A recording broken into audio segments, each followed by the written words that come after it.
when I was asked to chair this meeting, I was asked to get a speaker, and I'd listened to tapes, but I went to the Alanon has an All Texas conference in the state because we're so big. We have 2 districts, and so we decided to get together and have one big conference, and they've been doing this for quite some time. And I went to Dallas, and Grayce was the chairperson of that conference, and she just amazed me with how calm she was through everything. And having just done an Alanon conference, I still don't believe how calm she could be, because I never was that calm just 3 or 4 months ago.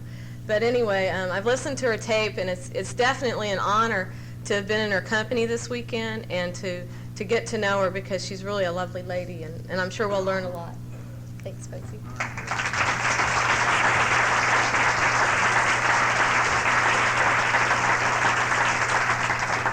Thank you, Kay. My name is Grayce Aronofsky. Hi, everybody. Hi, Grace. Truly, by the grace of God, I am a member of the Alanon family groups, and I'm delighted to be here. I love any time it has anything to do with Alcoholics Anonymous, Al-Anon, or Alateen. I'm home. And I felt like I was home when I got off the plane yesterday. Not only was Kay waiting for me, but Reed and Charlie were there as an unexpected welcoming committee, because they were waiting for Kenny, and Kenny wasn't there yet. So I just got really welcomed warmly. And it's been grand this weekend because I've run into a lot of friends. And Jay last night was something else, and Kenny this morning, and you're in for Conway tonight, and Clara tomorrow. And these are all old buddies of mine. We go back a long way, and it's just really fun when you get to cross paths with people that you've known and you don't get to see for a long time. So thank you for letting me be a part of this weekend. It's pretty special. And before I get started, I want to thank the committee, because I think they're doing one whale of a job. I'm just flabbergasted at the hotel, at the ability, or not the ability, but the welcome that the hotel allows you all to do what you're doing here. This doesn't happen many places. You know, all of that hospitality area out there, you'd get kicked out of most of the hotels I've been in.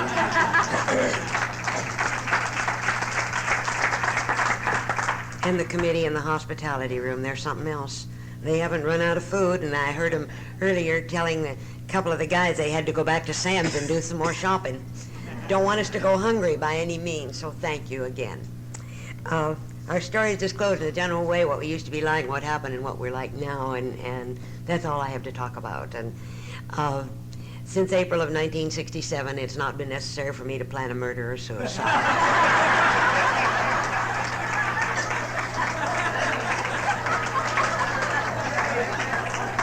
If any of you are new and you don't think the program works, you're looking at proof, let me tell you. And it's a pretty neat feeling not to have the thoughts that I used to have back then. I grew up in Denver, and I grew up in a wonderful home. I mean, we just, mom, dad, older brother, younger brother, and we had a perfectly grand time. We did things as a family. And mom and dad's whole entire life, all of their lives, wrapped around our family. My brothers, me, and then when the grandchildren came along. That's what they lived for. Dad lived for his work, and he was a professional, and he was a top man in his field, and then his only hobby was us. So I didn't know anything about alcoholism. They didn't drink. Dad had alcohol in the house for friends who did. Socially, I don't know that he ever knew anybody that was a drunk. All I know is that when I was a kid growing up, we had a cottage up in the mountains, and we used to spend a lot of time up there, and we always had to go down Larimer Street to get to the viaduct to get over to the hills that took us to the mountains. And the winos were always asleep in the doors. And I didn't know what they were, and I used to ask Dad, and this is going back early childhood. That's a long time ago. And I used to ask Dad what was wrong with those people. And he'd say, honey, they're sick. And I had no earthly idea that those words would come back to me many years later, that I would be telling our sons. And if I lose my voice, you're in luck. That's all I can say.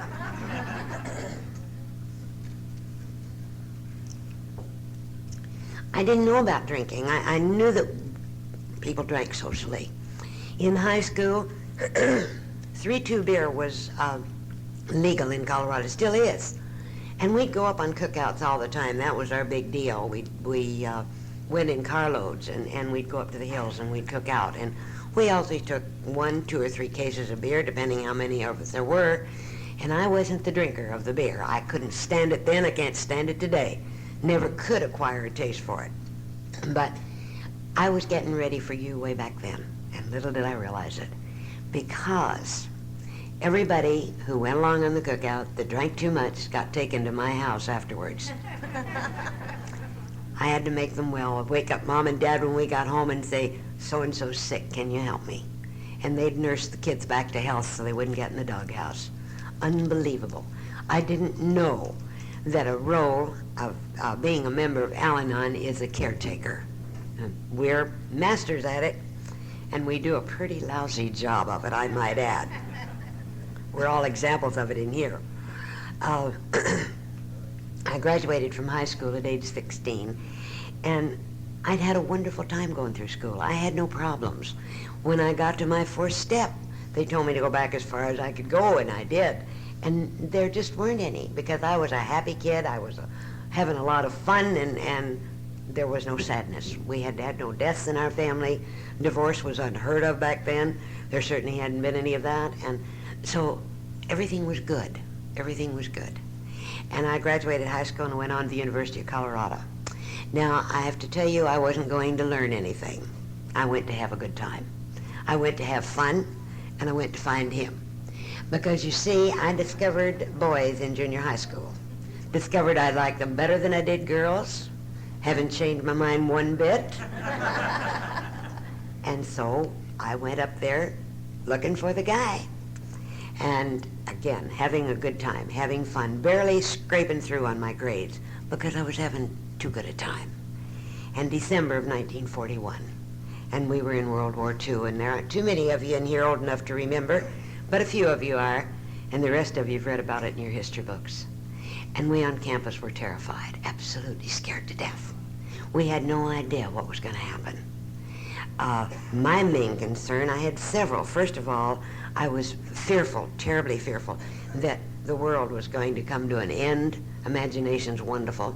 And we were going to be annihilated. And then my second greatest concern, my biggest worry, where were all the guys going to go? They were going to be called into active duty. They were going to enlist. And we would become an all-girl campus. And I'm 17 by now, and I'm going to end up an old maid. Lots to worry about. One of my classmates was from Dallas. She invited me to spend the Christmas holidays with her family, and Mom and Dad allowed me to make the trip. And on the train going down, she told me that I would be going out with her brother's best friend while we were there. And to go out with him and have a good time, just don't believe anything he says. And you know, that didn't affect me at all. Went right in here and right out there. Because I didn't know this, you have to understand, until I got to you. But I could pretend to be anything you wanted me to be. If you wanted me to be a party girl, I could be a party girl. If you wanted me to be Miss Prim and Proper, I could do that. I could do anything. I have come to believe, that's my own belief, that we here in this room, or rooms like it all over the world, would all qualify for an Oscar given the opportunity. We become the greatest actors in the world. We are the greatest pretenders in the world. And that's what I had become, and that's what I was to become even more so in the ensuing years. We got off the train in Dallas, and there was a little guy standing there, 5'6". He took us to my friend's home, and that evening we went out, and we went out for the next 2 weeks. We didn't go anywhere, but I had to get to you to find that out. There was a little drive-in a few blocks away from my friends, and we would go to the drive-in and sit in the car, and they served beer and ale in that place. And he introduced me to ale. Now, if you think I didn't like beer, let me tell you, that ale's the rottenest stuff I'll ever put in my mouth. I pretended to like it. I drank it, and we would sit there and we would lie to each other. So we did for 2 weeks. Didn't talk about that till we got to you either. At the end of 2 weeks, I went back to school, and I went back with the heart palpitations. You know, 17-year-olds, for goodness sake, have no idea what love is. But I thought, he's a pretty neat guy. He was 3 years older than I, still is. And he was a big man on campus at Southern Methodist University, told me he was.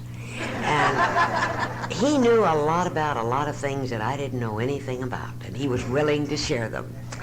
And I'll tell you this, and I always get a charge out of it. Doesn't mean a darn thing to you, but I laugh about it every time I talk about it, and every time we talk about it. Prostitution was legal back in those days, and South Ackard Street was where all of the houses were. And on the first or second night that he picked me up, before we went to that drive-in, he drove me through the red light district. And let me tell you, that was pretty exciting to me. I'd never seen anything like it. Now, I don't know what he was trying to introduce me to. But I had a lot to talk about when I got back to university, because nobody else had ever seen anything like that, except me. And it's ridiculous and it's crazy and it's fun to think about the things that used to impress us when we were too young to know any better. But there was just something about this little guy that was different. He really was. And my friend's words were to come true many, many times in years to come. I wrote to David when I got back home and back in university, and I didn't hear from him. And I wrote him a third time, first 2, then 3, didn't get a response, and I didn't need him because campus had become military. Denver was military. We were surrounded by military. We had Army, we had Navy, we had Air Force, we had Marines. We had it all. Never did figure out what the Navy was doing in Colorado, but there they were. And there were at least 3 fellas to every gal. And if you think I was having fun before, I was living now. Sometimes you'd have as many as 3 and 4 dates in one night because there weren't enough females to go around. And God, I was falling in and out alive every time the door opened and another one closed. And I was in love with the uniforms. And I still love uniforms. There's something about a uniform that distinguishes a human being, whether they be male or female. They look beautiful in them. And I thought they were just so glamorous. An invitation arrived to go back to Dallas to be in a wedding. And I arrived in Dallas, and he was standing there waiting for me. He was going to be in the same wedding. We went through the wedding festivities, and we went right back to that drive-in and drank that ale and lied to each other. And I went back to school again in 2 weeks and wrote to him and didn't hear from him. And I went on with the military, went on having fun, having a good time. And then some months later, another invitation, go back to Dallas, be in another wedding. And I'm worried about him now on the train going down because I'm thinking, this is 3 weddings, or 2 weddings at this point. And I've been a bridesmaid, and am I always going to be a bridesmaid and never a bride? Lots to worry about at that tender age. But he was waiting for me at the station, and we went through the wedding parties and went right back to the drive-in and drank that ale, lied to each other. And this time when I went back to school, I had a fraternity pin. And we were going to be married some 2.5 years later when he finished his education. And that was in January. In April, a ring arrived in the mail, and June the 10th, 1943, at 8:00 p.m., a formal wedding surrounded by family and friends. And I know the realization of both of our families of what they had in store for us and hopes for us and what we had for ourselves. We really did. We left the wedding reception in Dad's car, and we had 3 days for a brief honeymoon before he had to be back in school, and we drove 4 blocks away from that reception on our way to the mountains, and we made a stop, the first liquor store we could get to. Because you see, this young man and this gal standing here were absolutely terrified. There was no way that this marriage could be consummated without help. And where were we to get it? In that bottle of liquid gold. I crawled in that bottle with that man that night, and I stayed there with him for the next 24 years. I drank with him, I drank without him, I drank alone, I drank with other people. And I know standing here right this instant, it's only by the grace of God that I'm not an alcoholic. I just don't believe you can make one out of one that isn't one. It's just that simple. Or I'd have gotten here first or died drunk. I'm extremely thankful for that. Believe me, I am. I don't know that anyone in our household would have survived if both of us had passed the test. I really don't.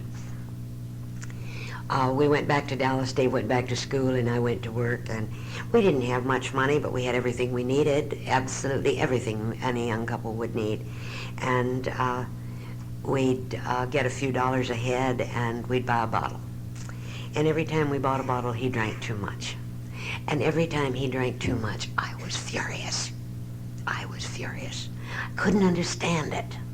Why couldn't he drink like our friends were drinking? You know, Jay talked about anger last night. Kenny talked about it this morning. Mine was greater than that. Mine was absolute and utter rage. And the rage built and built for years because I had no way to get rid of it. How could he behave in the manner that he was behaving? You see, little did I realize I was powerless over alcohol, and my life was unmanageable over 53 years ago, and I didn't know it. I didn't know it. And of course, he didn't either. He didn't either. Ignorance, total lack of knowledge. And, you know, we'd battle over that, and then we'd make up, and everything would be okay. We know about that, don't we, about making up. And we'd rock along, and everything would be going along real well, and then we'd buy a bottle, and he'd drink too much, and then that rage would set in again. And I just could not understand, how could he do this to me? Little did I realize he wasn't doing it to me. He was doing it because he was suffering from an illness called alcoholism. Not daily drinking back then. Number one, it wasn't affordable. Number two, he couldn't have stayed in school if it was daily drinking. But every opportunity, drinking, because he had no control to stop.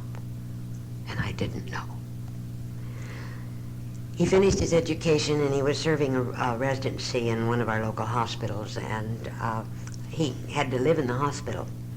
And I had a little efficiency apartment a couple of blocks away, and he got a pass once a month, and a weekend pass, and this was his weekend off, and there was a big fraternity dance going, and he came in, and we got all dressed in our best, and we sallied forth to the dance. We didn't have a car. We borrowed his mom's that night, and we were home an hour and a half later because he drank too much.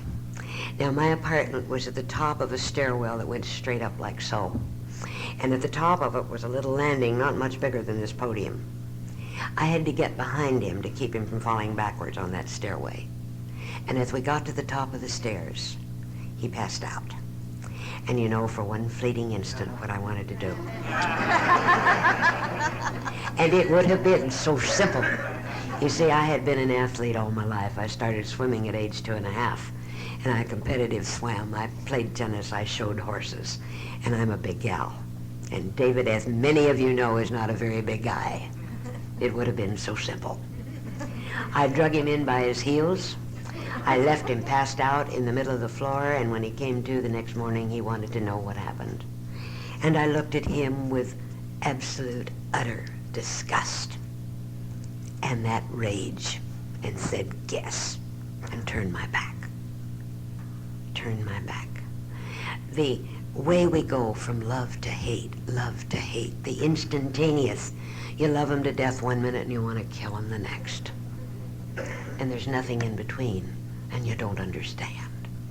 You don't understand that drunk is drinking to live and live and to drink. Not because they want to, but because they have to. No way of knowing. No way. He didn't finish his residency. He was called active duty with the United States Navy. He was declared an officer and a gentleman, and I was able to go with him. And it started a wonderful 19 months. I was sharing this with Kay yesterday. We started out at Treasure Island and out of San Francisco, and we ended up at Coronado Naval Air Station. You couldn't ask for better duty in the military. He was aboard a small carrier, and we had a ball. We had more money than we'd ever had. And you know what we did? We partied, we played, we drank, and we fought, and we made up, night after night after night. Now, we did not have physical battles in our home, and I know David thanks God to this day.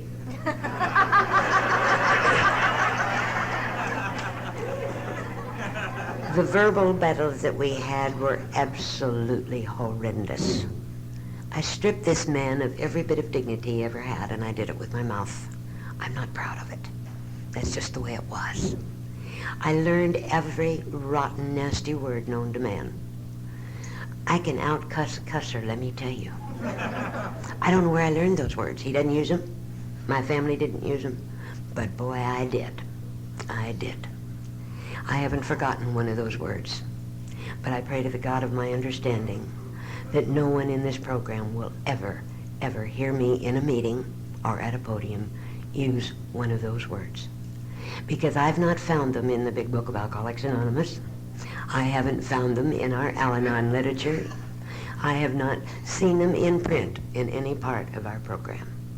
I talk about this because perhaps it doesn't happen in Beaumont, Texas, but it happens in Dallas, Texas, both in Alanon and in AA.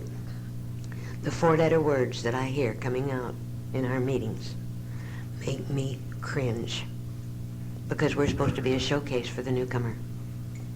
And it's important for me to remember from whence I came. May not mean a darn thing to you, but it does to me.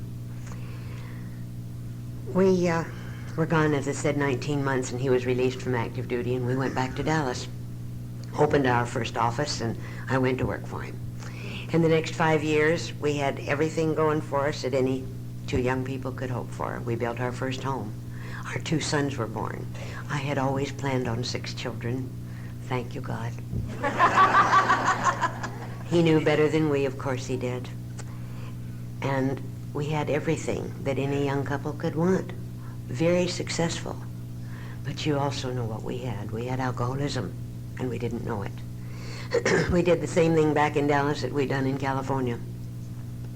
We partied, we played, we drank, we fought, and we made up.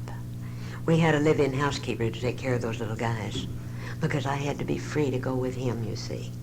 The thick dependency that we have for one another. We can't live with them, we can't live without them, kids. It's a vicious cycle.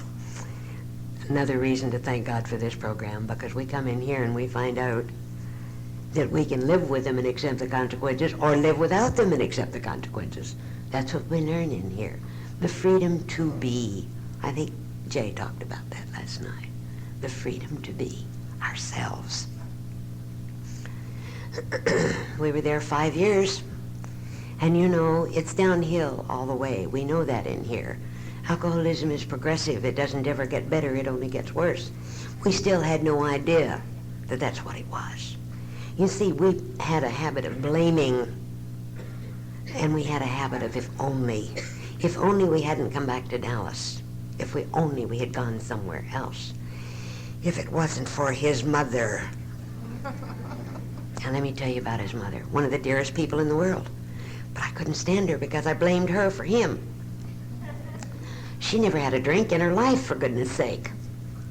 But she had a look about her that would absolutely destroy you. She was about 4'10", and she wouldn't say anything. She would just look at you if she disapproved of something, and you would just go right down in that hole somewhere. She didn't mean anything by it, and I know that. I know that. But it's so much easier, isn't it, to point a finger. Till we get here and we find out that every time we do, we have 3 coming right back at us. I don't point a finger anymore. I can guarantee you, I'm afraid a bolt of lightning will come and strike me if I do. Because you told me that. Look within myself. Look within myself. David was recalled to active duty. And it was a blessed gift because, you see, we were bankrupt in every area of our lives. We had nothing going for us, financially, spiritually, emotionally, mentally. Our marriage was shot.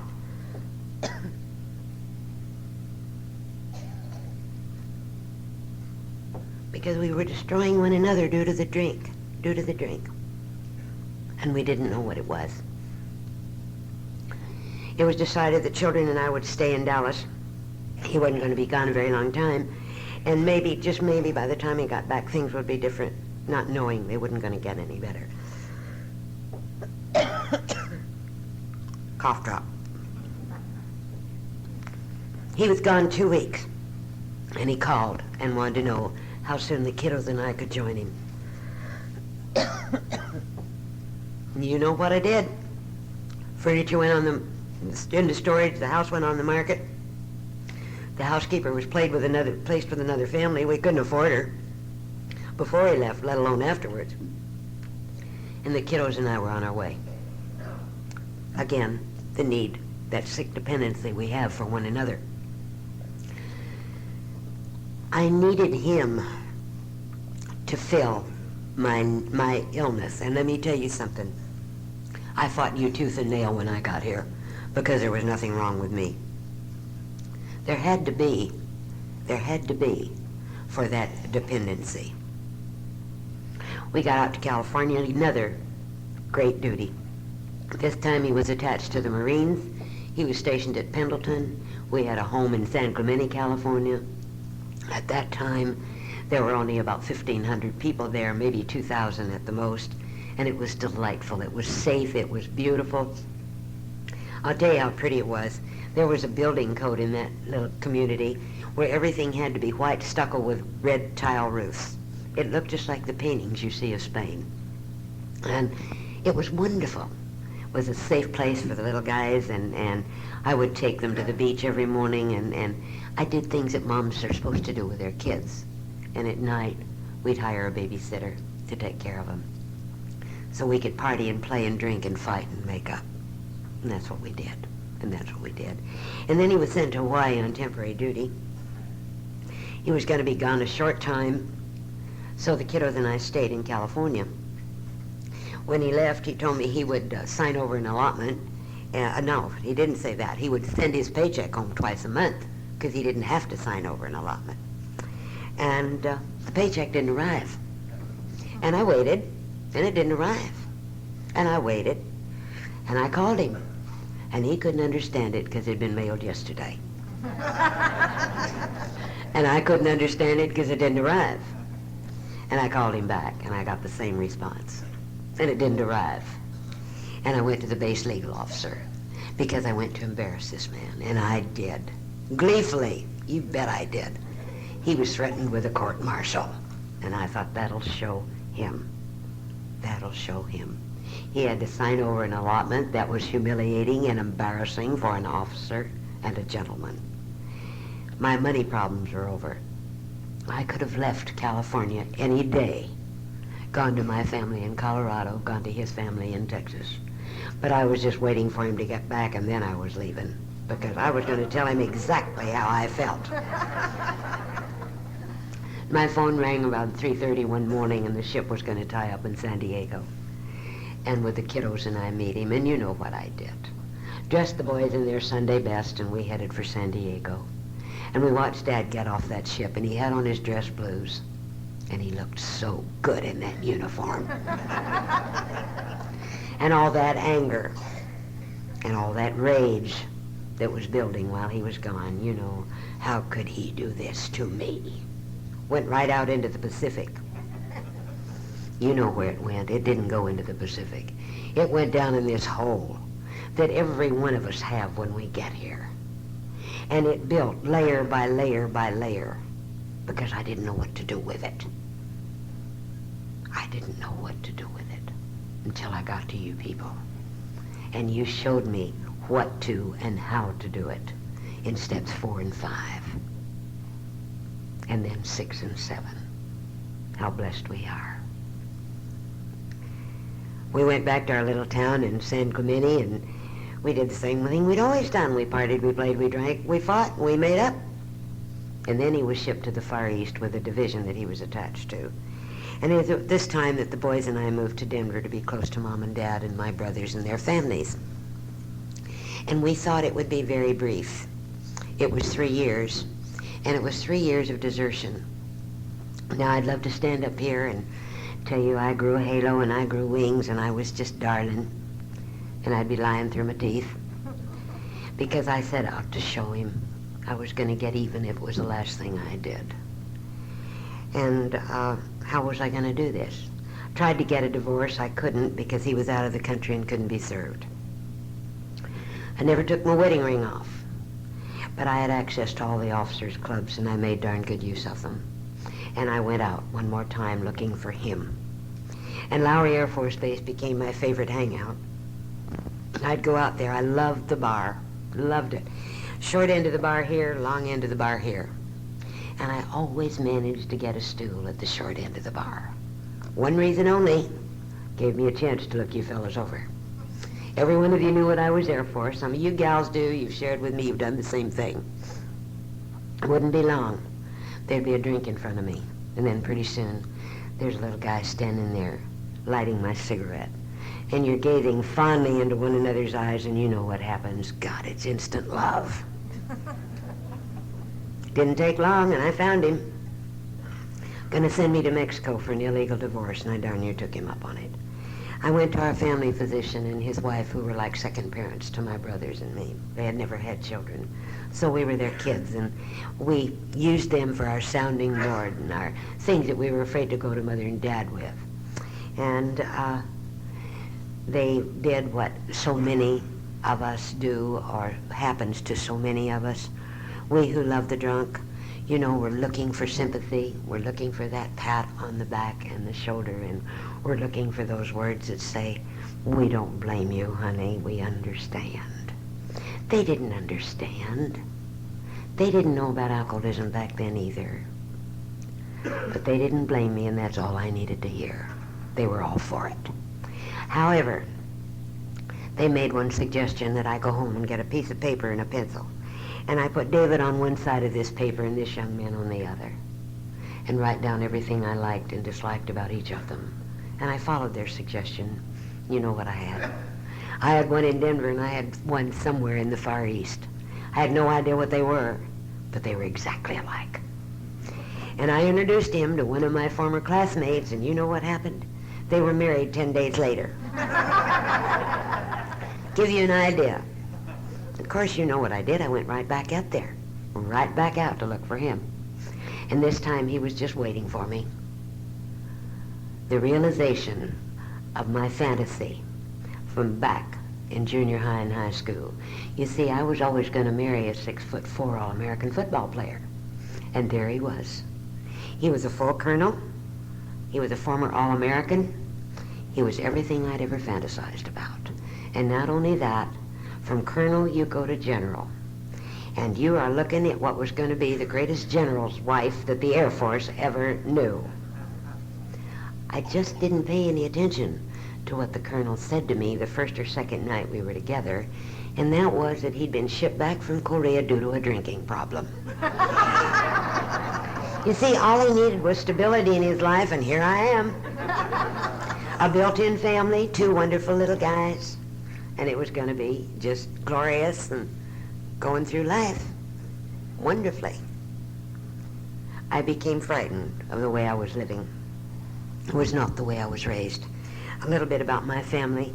Dad, one of 9, mother, one of 7. Both sets of grandparents settled in Colorado in the late 1800s. And I couldn't go anywhere, anytime, without running into one or more family members, whether they be aunts or uncles or cousins by the dozens. And never one time, never once, did my parents, my immediate family, anybody say to me, Grayce, you're embarrassing us. You weren't raised this way. You shouldn't. You ought not. They allowed me the dignity and the right of making my own mistakes, and I'll be forever grateful for that. But when I got to you people, when I got to steps 8 and 9, I had no problem at all, except with my immediate family. And I didn't know what to do, because I couldn't say I was sorry. If you were anything like I was, those words were so misused during the alcoholism. I got to the point where I was sorry for getting up, sorry for going to bed, sorry if I didn't do either one. Just, I'm sorry, I'm sorry. And thanks to a loving sponsor, when I went to her and I said, this is the one area I've not been able to clean up. She said, honey, has it ever occurred to you to go to your family and say thank you? Thank you for loving you when you were not lovable. It hadn't occurred to me, and that's what I was able to do. And you know, they didn't know what I was talking about anyway. What difference did it make? But I knew. If any of you have ever tried to get rid of a drunk, you know, it just doesn't happen, because they're going to show up. It might be a week, it might be a month, it might be a year, it might be 3, but they're going to show up sooner or later. And my phone rang one day in Denver, and you know who, and I hung up. Rang a second time, and I hung up, and the third time I listened, and all he wanted me to do was fly to California and see if we couldn't put this thing back together. And there was no way I was going till the next day. Now, I had divorce papers, and they were drawn up in Texas, which was legal residence. They had been sent to me. So I thought, well, this is one way to take care of this. I'll fly out there. I'll deliver those papers. I will get on a return plane and come back and live properly, whatever that is, normally, whatever that is. And I was on that plane. I got off of the plane in Oakland, California, and he was standing there in his dress blues. And we went in the bar, and we had a drink, and we talked. And we went on into the city, and we stopped and had a few more drinks.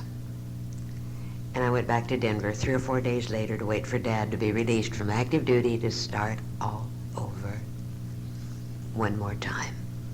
He picked us up in Denver, and we went back to Dallas. We stayed a brief time. We moved out to a small town the other side of Wichita Falls called Crowell, Texas.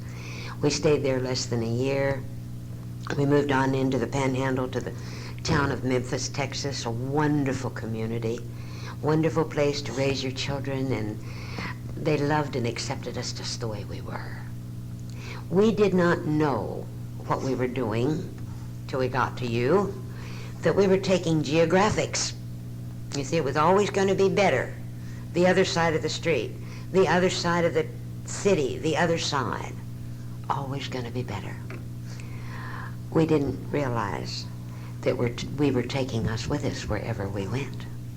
The problem goes right along with us. We can't escape it. We did the same thing in Memphis, Texas, that we done in Crowell, Texas, that we done in Dallas, that we had done in California. We partied, we played, we drank, we fought, and we made up. At the end of 8 years, one more time, we were bankrupt. Every area. No reason for it other than alcoholism, because it was a marvelous place to make a living. It was a grand place to raise our sons, and I'm grateful no one will ever know to that community, because I believe the way the boys grew up there is the reason they turned out the way they have. Not through an alcoholic dad and a screwed up mom. I believe that, because it was a very healthy place. Dave called me from the office one day, and he said, I think we ought to move back to Dallas, and I said, how soon? And we were gone 2 weeks later. We lied to those people. We told them we were going back because his folks needed us, and they didn't. His father had retired, and he and Grandma were doing all the things on retirement they'd ever planned. They got us. A drunk son, a confused daughter-in-law, and 2 mixed-up grandsons. And I thank the God of my understanding today who allowed these 2 people to live long enough to know a sober son and see a family putting their lives back together through this beautiful fellowship. We still had 3 more years of drinking, and during those 3 years, I did it all. I would lie in bed at night and plan ways to get rid of him. I would plan the murders. And I have to tell this because of where I am today. Dave and I, a number of years ago, were down in Nederland. Is it Netherland or Nederland? I never know how. Nederland. For an anniversary. And I told this story about the perfect murder. I didn't tell this story. Yes, I did. Okay. Yes, I did. I have to move on from that. Anyway, there was a woman there that day that bought my tape, and she took it home. And a year later, David and I were in Alvin, Texas, and a young man walked up to me. I'd like to think he was here today. And he said, you didn't tell in your story today about murdering David. And I said, no, honey, I don't talk about that anymore because I'm afraid someone might be sicker than I. He said, but you're the reason I'm sober. I said, no, honey, I don't 12-step drunks. He said, you 12-step me. And then he told me that the tape his wife had brought home from Nederland that day, the year before, had this on it. I was coming home from work one night, and I picked up the cleaning, and it was right after plastic bags came out. And you know the warning that's on the plastic bags. And as I put it in the car, the light bulb came on. And I thought, that's it. That is the way I'm going to get rid of him. He's going to come home and he's going to pass out. That bag is coming off the cleaning. It's going over him. And as soon as he's a gone goose, goes back on the cleaning and I'm home free.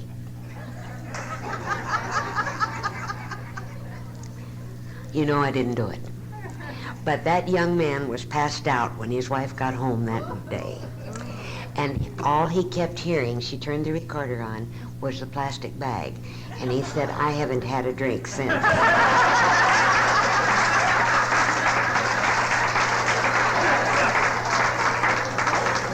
That's been a number of years ago. It's been way over 10 years ago, and I'd love to think that the young man is still sober. I refuse to be an accessory to any of you if you do what I didn't do. I planned my own suicide, and I never planned to kill myself all the way. I knew a great deal about medication because I'd worked in his office. And detail men used to leave samples of every kind of drug that ever came out on the market. And they'd bring them in a sealed corrugated carton, box, cardboard box, drop them in the lab, and there they'd stay until they got stacked too high, and then David would burn them because he never got into drugs, thank you. And I'd go over there and I'd crack those boxes and I'd take some of the medication out because I planned to use it on him or me, or both of us. I didn't know which. And one night I was feeling pretty depressed. That's a good word for poor me, why me, boo-hoo. And I sent the kids to Grandma's and I overdosed on a sleeping pill. I doubt that it's even still made. It was called Carbatel. I don't even know. I knew how much to take. And he was going to come home and he was going to really feel badly and he was going to be so sorry. I came to 24 hours later with the only hangover I've ever had in my life, and he had not been home.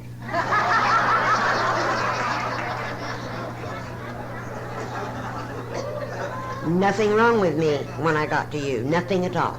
Nothing at all. Some weeks or months later, and I don't remember which, again, that poor me bit, why me, boo-hoo, how can he?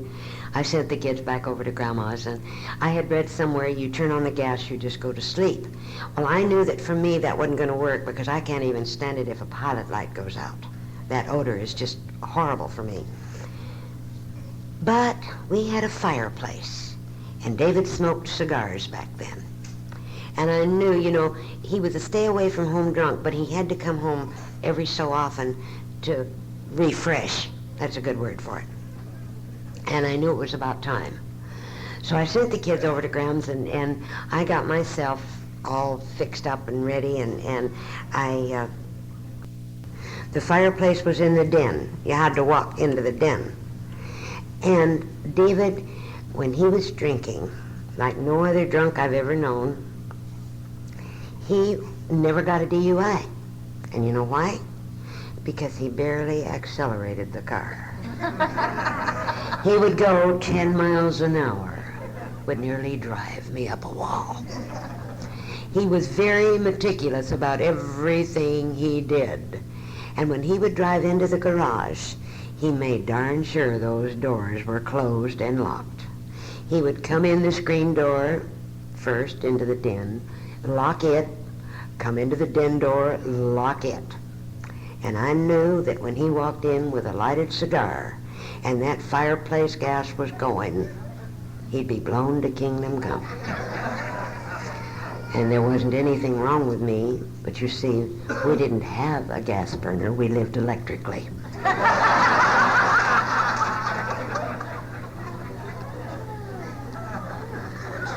I tell gals today when they are so frightened of taking their fifth step, and they're afraid they're going to shock you, they're going to tell you something you've never heard before. And my pat response to that is, honey, anything you've done, I've done it in spades. Because I have. I could have left. I didn't have to live that way. There was absolutely no reason that I had to live that way. Every one of us in this room today, AA or Alanon, I'm not including Alateen because I don't think the kids have a choice. But we do as adults. I had a choice. My choice was to stay. And I don't regret it today. Because knowing me, and Jean was kidding me early about this, left alone today, I'd just go get another one. God, we zero in on one another just like a magnet. Might as well hang on to the one I've got. I know what I have with this one. I don't know what I'd get with the next one. Our kiddos' education was taken care of by a trust fund set up by my family. I didn't have to worry about that. I was working. When we went back to Dallas in '64, I had a very fine job. I was very, very gainfully employed. I made more money at that time than most women were making. And I didn't need him.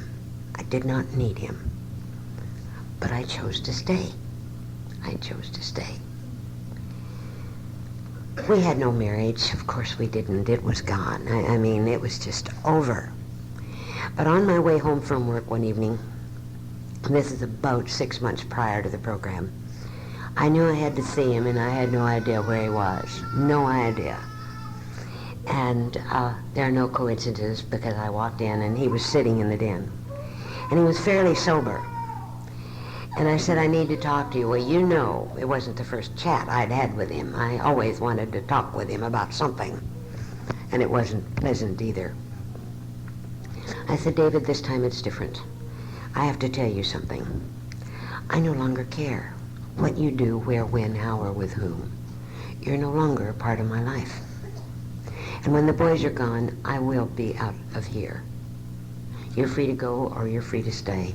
And I turned around and I walked into my room and I closed the door.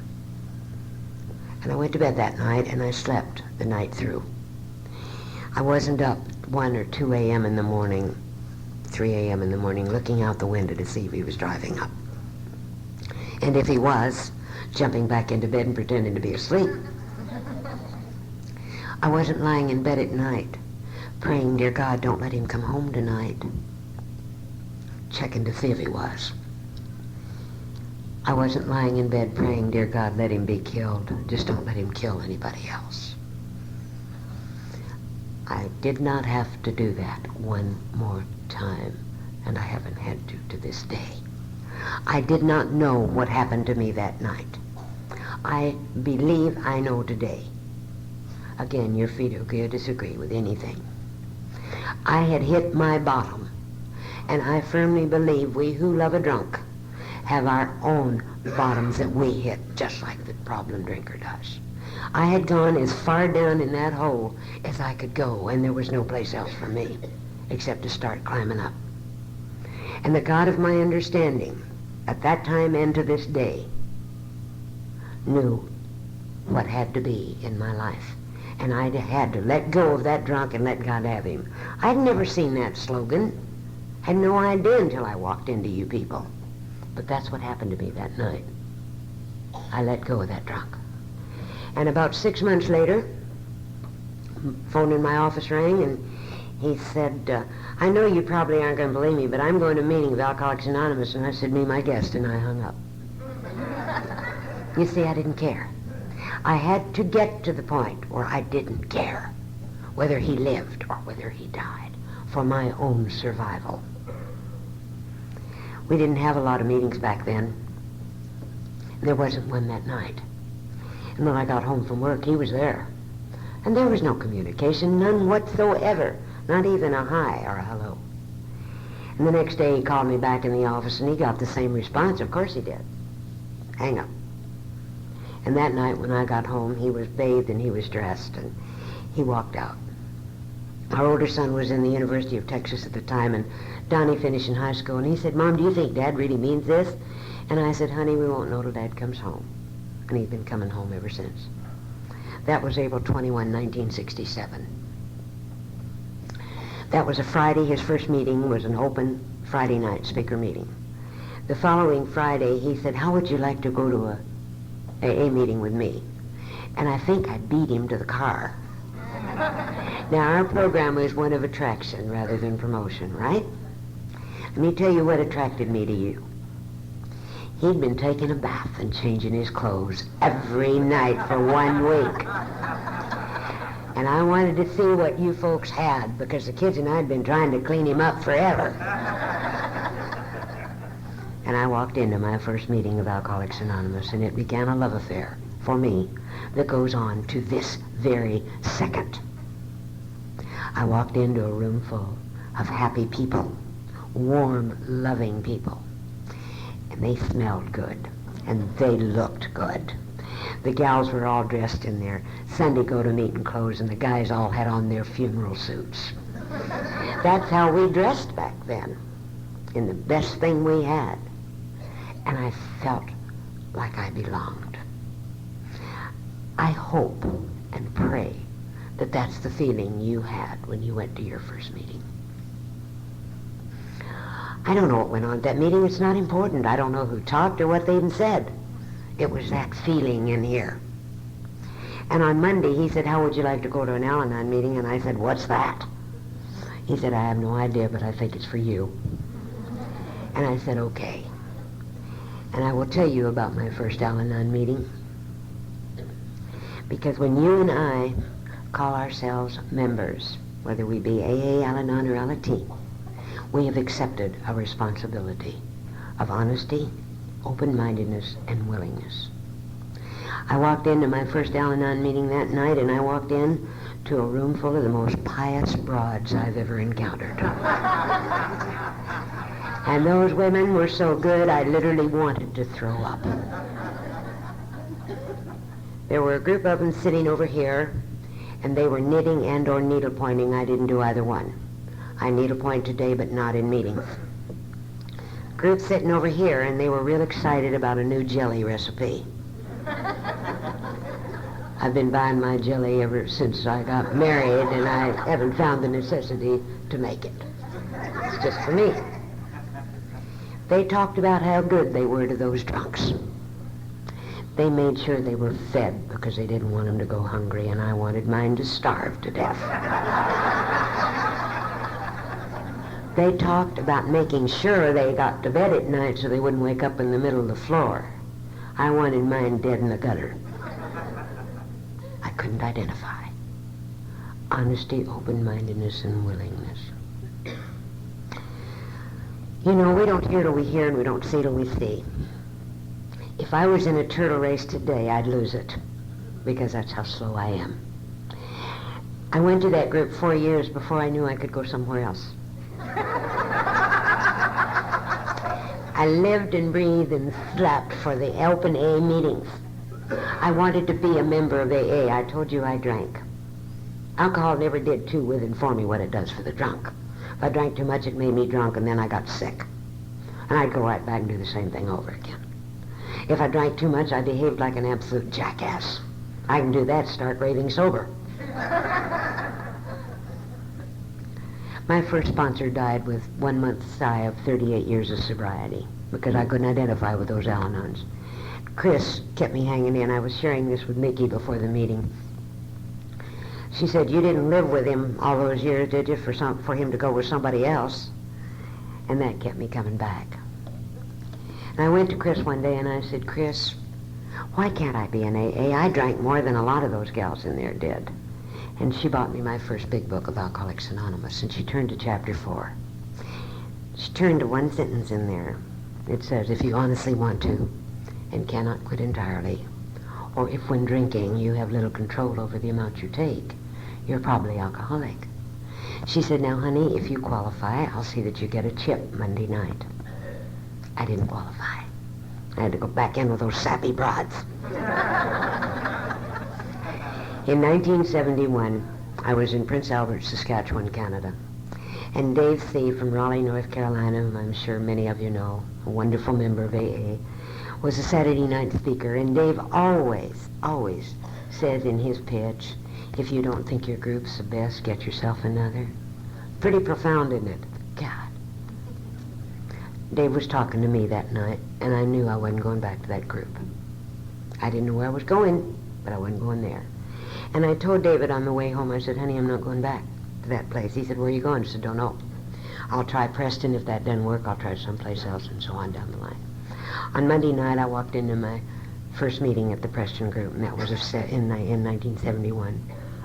And I walked into my home.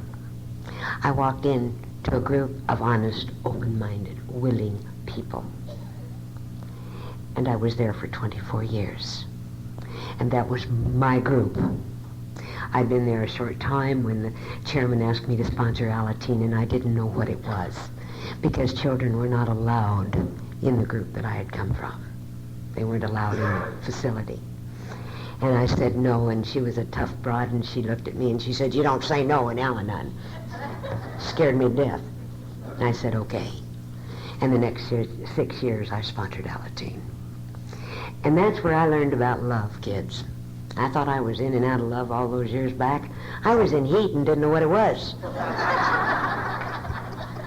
They taught me about unconditional love, loving for free, with no strings attached. It was a wonderful, wonderful way of life for me for 6 years. I became involved in service. I've gone all the way as far as alternate delegate, and I backed off because delegacy was not for me, and I knew it. I've held just about every office you can hold in the area and on our local level. I'm still very involved in Alanon. I work in our information center as a volunteer every week.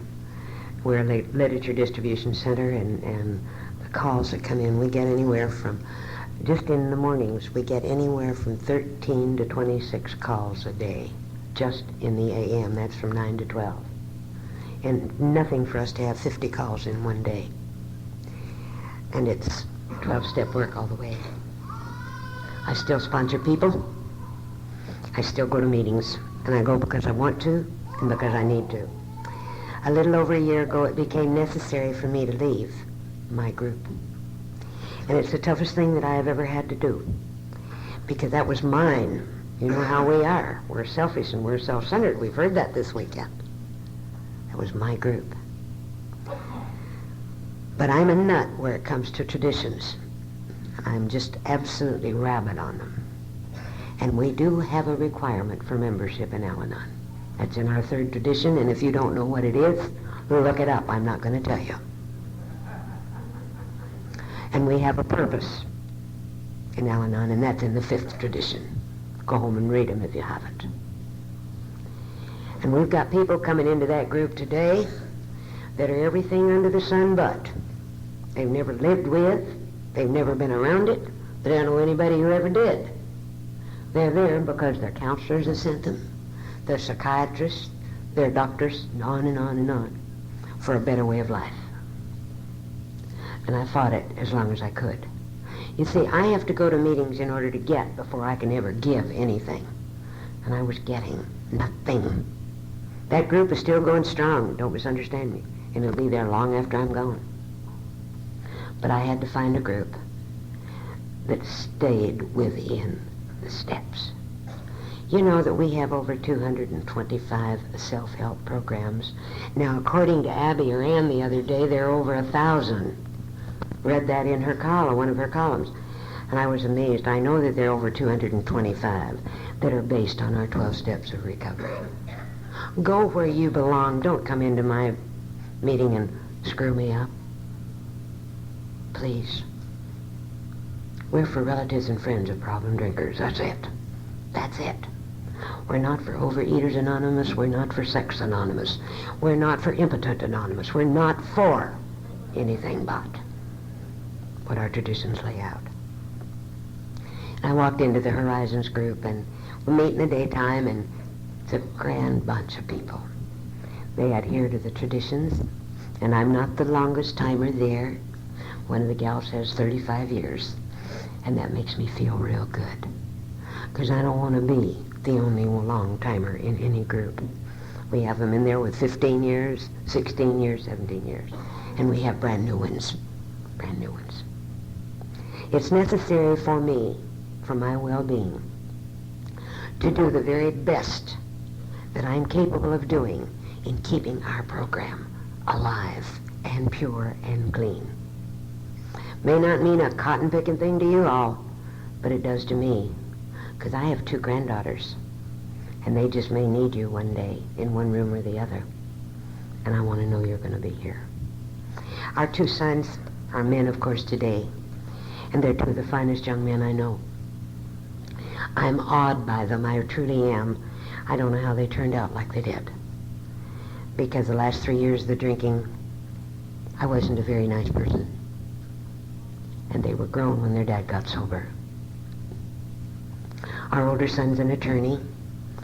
He practiced in Washington, D.C. for 12 years, and 2 years ago this summer, he gave it up and he moved to Missoula, Montana, as the attorney for the University of Montana, and he's getting to teach law school, and he's fulfilling the realization of what he's always wanted to do.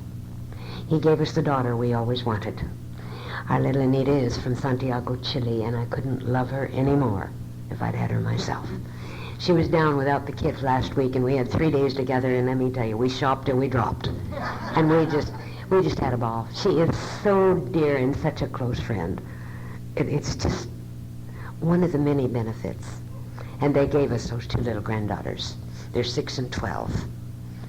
They're unbelievable. We're old enough to be great-grandparents, let's face it. We're just getting to be Grandma and Grandpa, and we'll take every minute that we can. Our younger son was in Asia for 12 years, and while he was there, he met his bride. And she's Iraqi. Her family live in Australia. They did live in Kuwait for 22 years and retired to Sydney. And Susan is just darling. She's a bit of a thing. Donnie is 6 foot tall, and Susan's about 5 foot. Wears a size 4. You gals know what I'm talking about. And a little bit of a thing, and they have problems. They've been married a little over 5 years. Donnie asked for a transfer back to the States and is now in South Florida for the company that he's with because he burned out after so many years of overseas, and she doesn't want to live in the States. So it's, one demanding too much, another not giving enough, an irresistible force meeting an immovable object. We learn that in here, don't we? And they're trying to put it together, and she arrived back in the States last Monday. And all this mom can do is let go and let God take over those two kids. I love them both. And I know that whatever he has in store is going to be okay, where both of them are concerned. David, as many of you know, is one of the finest members of Alcoholics Anonymous that I'll ever know. He came into this fellowship running, and he's never put the brakes on. I have never heard him say no since he walked through the doors. At our age, there are times I would like for him to say no. But I know that when he goes, God willing, it'll be behind one of these or a dental chair because he's still practicing. And he'll be happy. And I can't think of a better way. We've been together 53 years this last June. That'll tell you that some are sicker than others. What can I say?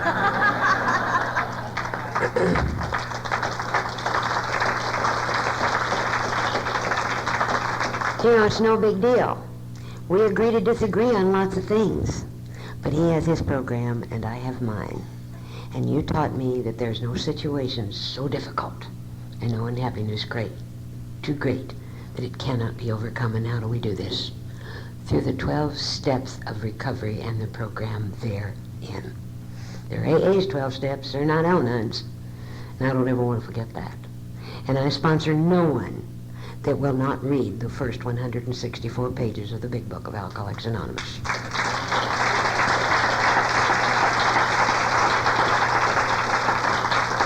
That's the only way you and I, as undrunks, will ever be able to understand that drunk. If you aren't one, you aren't one. It's just that simple. But it tells us in there who we're living with. I love the ABCs at the close of Chapter 5, and I've got my own ABCs, and I love those too, because we accept the fact, when we get here, that we're powerless over alcohol, and our lives have become unmanageable. If we didn't accept that, we wouldn't be here. And then we begin to believe in a power greater than ourselves that can restore us to sane and sound thinking and living. And when this happens, we continue on that happy road to destiny, where surely we will meet again. Thank you. God bless you. Hang in there.